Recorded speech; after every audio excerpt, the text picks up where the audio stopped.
अगर Y need of CSR पूछा जाता है तो आप सीधे कहते हैं सर, ऑर्गेनाइजेशन जो होता है वो समाज में काम कर रहा होता है, समाज में तरह तरह के प्रदूषण फैलाता है, वायु प्रदूषण, ध्वनि प्रदूषण, तरह तरह के, उससे क्या हमारे इन्वायरमेंट को नुकसान होता है। ऑर्गेनाइजेशन तो अपना प्रॉफिट ले जाता है भाई, लेकिन वातावरण का नुकसान तो हो गया ना। तो जो थॉट है, जो जो हमारा एथिक्स है, जो नैतिकता है, नैतिकता ये कहती है कि अगर हम किसी को नुकसान कर रहे हैं तो कम से कम उसकी मदद भी तो करें भाई। अगर किसी का मैंने पैर तोड़ दिया, धोखे से टूट गया पैर भाई चलो, लेकिन हमारी जिम्मेदारी बनती है, भले ही हमसे धोखा हो गया हो तो क्यों ना हम अपनी जिम्मेदारी समझें, क्यों ना उसकी हम मदद करें कि हम जाकर उसको आराम से सही जगह पर पहुंचाएं और जो खर्चा है वो मैं दूं।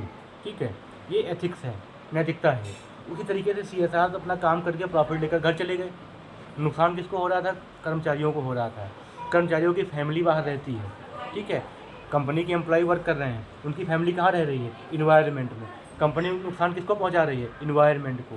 तो जो जिसने ये सोचा ना, बहुत दूर का सोचा, उसने जो दिमाग लगाया ना, बहुत दूर का दिमाग लगाया उसने। उसने बोला यार कंपनी में एम्प्लॉय तो वर्क कर रहे हैं, चलो ठीक है, लेकिन एम्प्लॉय की जो फैमिली वो कहाँ पल रही है? वातावरण में। वो उस वातावरण में रहकर वो वायु प्रदूषण भी सहन कर रही है, और जो जल में प्रदूषण आ रहा है, जो केमिकल से, फैक्ट्रियों से केमिकल बहकर जा रहा है, उससे भी नुकसान हो रहा है। तो क्यों ना इनको प्रोटेक्शन तो दिया जाए। तो सीएसआर बस इसीलिए आया, इसी के प्रोटेक्शन के लिए आया। हम ये कह सकते हैं कि प्रोटेक्शन अगेन हार्म, या प्रोटेक्शन अगेन इन्वायरमेंट डिजीज़, जो इन्वायरमेंट को नुकसान पहुंचा रहे हैं उसके अगेन प्रोटेक्शन एक सीएसआर है। ठीक है, याद रखिएगा। सीएसआर का जो मूल विचार है वो 1953 में आया था। कब आया था? 1953 में। ये किसके दिमाग में आया था? विलियम बोवेन के दिमाग में आया, ध्यान रखिएगा। सीएसआर का मूल विचार 1953 में आया और विलियम बोवेन के दिमाग में आया, याद रखिए। लेकिन इसको प्रसिद्धि नहीं मिली। उस समय लोग सीएसआर के बारे में इतना नहीं जानते थे, ठीक है, वो नहीं समझते थे, उनको लगता था सीएसआर एक बर्डन है, एक स्ट्रेस है। लेकिन इसको प्रसिद्धि 1990 से मिल गई। और भारत में तो पता ही है, सीएसआर पॉलिसी 2014 और सेक्शन 135, याद रखिएगा। भारत में एक ऑर्गेनाइजेशन है मुंबई में, इसका नाम है TISS, Tata institute of social science.